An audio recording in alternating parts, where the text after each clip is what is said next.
So ipapakita ko na sa inyo kung paano natin to aayusin or gagamitin dahil nga meron na siyang kasamang remote control. So isa-isahin natin lahat ng features nito. So ayan, ito yung pinaka-camera natin. So ipakita ko sa inyo kung gaano kalabo yung aking camera nung hindi pa init. So wait lang, balik natin. Punta lang tayo dito sa cameras. Tapos ang gamitin natin is ito lang. So ganyan kalabo. Ayan, ganyan lang kalabo yung aking mismong camera. Okay? So ang gagawin natin, papalitan natin yan ngayon. Sige. Camera ng init. Kita nyo ba yan? Sobrang liwanag. Diba? Sobrang liwanag niya talaga. So this time, ipapakita ko na nga sa inyo kasi sobrang na-amaze talaga ako dito sa feature nitong init na to. So, sige.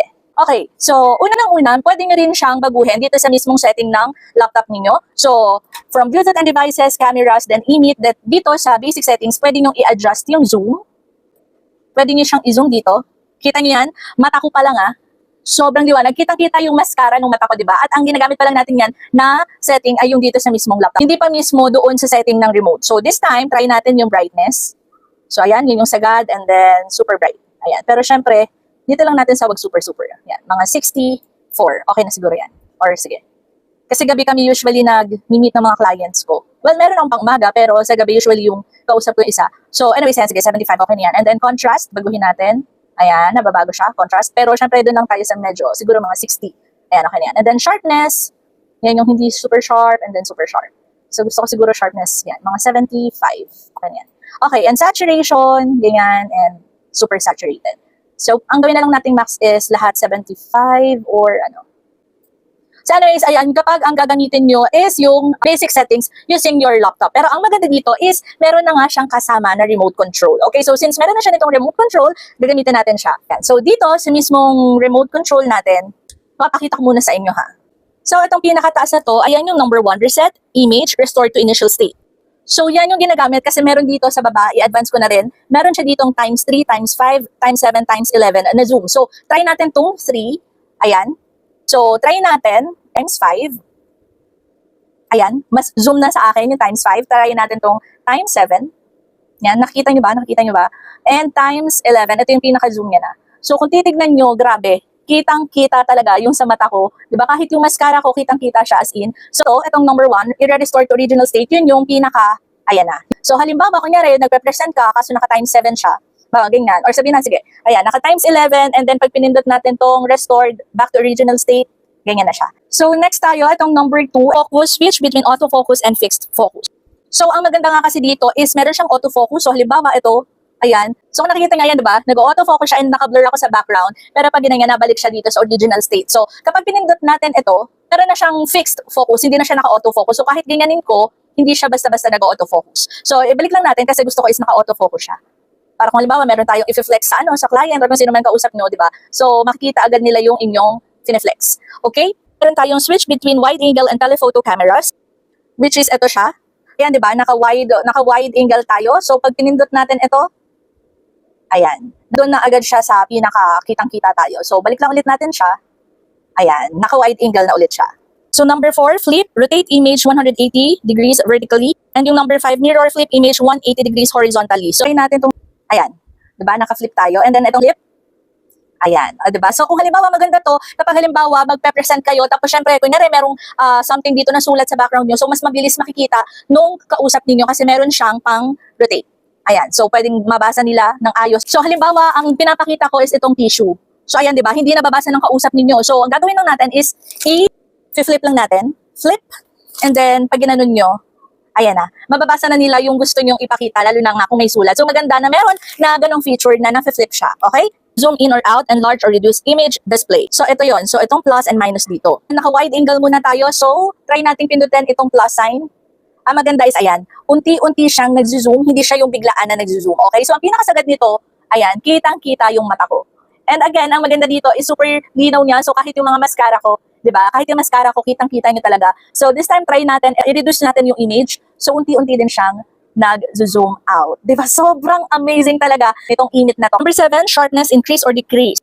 So ito yon, yung HD na minus and then yung HD na plus. So ayan yung pinaka-less na HD. Ito yan. So gagawin natin, click natin tong plus na HD. Yan, para makita nyo kung gaano siya super ka-sharp. Kung gusto niyo parang hindi masyadong kita yung pores, pwede nyo i-less yung sharpness. Ayan, so halimbawa ito, pansinin niyo yun sa noo ko, hindi masyadong kita na may parang medyo pimples or kung ano man. Pero kapag pindutin natin yung sharpness, Ayan, kita na yung, ito pala, kita na yung nunal ko. Ayan, hindi ko na. Ayan, kita na yung nunal ko dito. Ayan, di ba? So, yun yung sa HD. Okay? Restore image to original size, which is yung ang zoom niya lang is 1 times, which is ito yun, itong gitnang bilog. Ayan, naka times 5 kasi tayo dito, di ba? So, try nating pindutin itong times 1 lang, yung gitna. Ayan na siya. Ayan yung original state nga. So, yan yung 1 times lang, as in original size nga lang. Number 9 times 3, 5, 7, and 11, which is yun yung pinakita ko sa inyo kanina. Ito, so natapos na tayo dyan. So next tayo, color increase or decrease, image color saturation. So, ito yun. So, i-zoom muna natin para kitang-kita nyo, times 5. Okay, so para kitang-kita. Pindutin natin tong less ha, itong less na saturation. So, kita nyo, ayan, super gray na, hindi nyo nakita. Itong ano ko, color brown yan, di ba? So, yan yung pinaka-less niya na saturation. So, this time, i-increase natin itong saturation nga. So, pansinin nyo, makikita nyo unti-unti na magiging color brown na talaga yung aking, ito. Ayan, kita nyo na? Ayan na siya.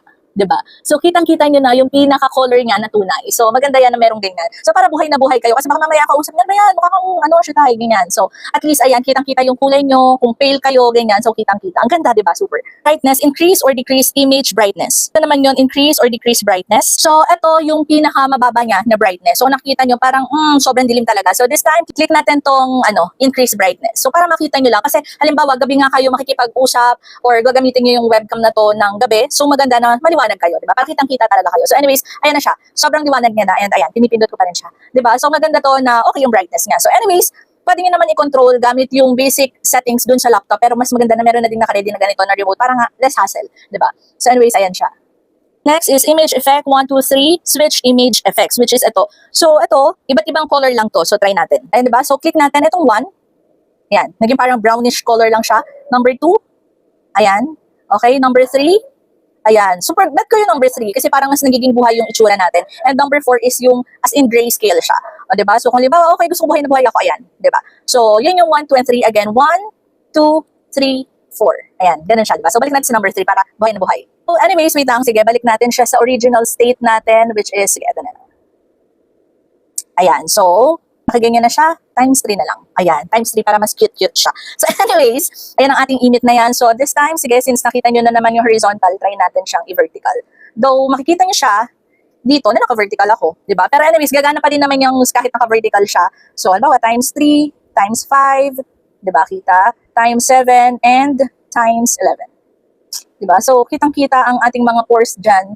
Ayan o, ba? Sobrang ganda talaga nito. So anyways, balik natin sa original state, which is yung 1. Ganyan siya. Pero mas cute para sa akin yung number 3. So anyways, baliktad na natin to. Gagaling lang siya and ayan na siya. Diba? Sobrang ganda talaga nitong init. Ayan, itong init na 4K resolution. Sobrang ganda nga. So again, kung di nyo kakailanganin, yan. Diba? So kung buksan nyo, ayan siya.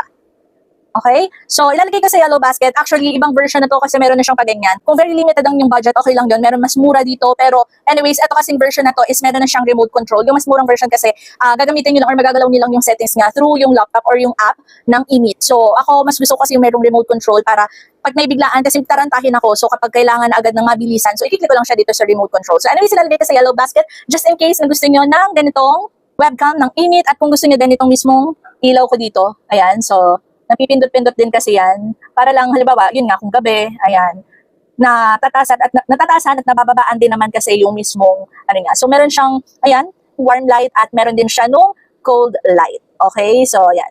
Meron din pala yung mga freebies. Ayan, meron siyang freebies, which is ito, yung, mini tripod din. Ayan, mini tripod din yung freebies niya. Ang cute-cute nito. Diba? So, para pa dito sa maliit na tripod na to, iba pa yan kasi ito yung pinaka-tripod na yung talagang super pataasan. Tapos, ito yung mini tripod. Tapos, meron pa din silang ganito. So, USB Type A to Type C. Para kung just in case na gusto nyo gamitin itong mismong init na webcam na to sa inyong cellphone, kung gusto nyo ikabit. So, pwede siya. So, inaaral ko pa kung paano siya ilalagay or gagamitin through Android phone. Ayan, or basta Type C. So, pwede siyang gamitin. So, anyways, ayan, may mga freebie siya na ganito. So, ayan. Again, ilalagay ko sa yellow basket just in case na gusto nyo. So, check out na. Malaking tulong to, lalo na kung kayo ay mga work from home, mga VAs, virtual assistants. Kailangan meron kayo nito. Bye!